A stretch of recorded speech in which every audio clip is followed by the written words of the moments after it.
Yes. The book where MPs are pending their signatures is pursuit of the return of the anti-homosexuality law is having its pages filled so fast.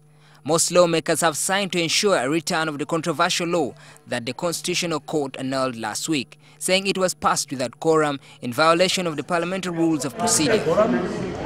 By midday, 125 had signed, and this is the 3/4 needed to constitute quorum in the House. By midday, 125 had signed, and this is the 3/4 needed to constitute quorum in the House of 385 lawmakers, with at least 10 who have no voting rights.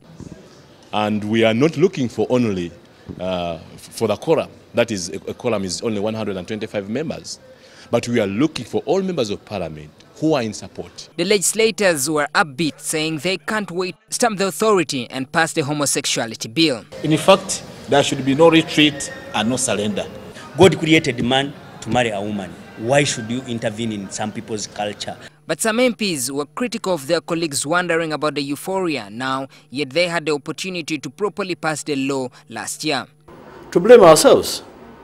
Those that were not there, why were they not in Parliament? You can't blame it on the Speaker. The unfortunate bit is that we have spent a bit of money on that particular law, and now we have to do it again. But how will the homosexuality law be returned to Parliament? The MPs are pushing for the suspension of Clause 15 of the Parliamentary Rules of Procedure to fast-track the bill. We could move to suspend that requirement, that the bill be sent to committee. So after the first reading, we can actually debate the bill and then consider it clause by clause, and then it is read the third time and it passes, even the same city. Kinkizi East MP Dr. Chris Bariomusi says the rules allows for a fast-track process instead of taking the longer route of legislation. That is allowed within our rules, and I think when it is reintroduced, this is the procedure that we shall follow, and within 1 day or 2 days we can pass this bill.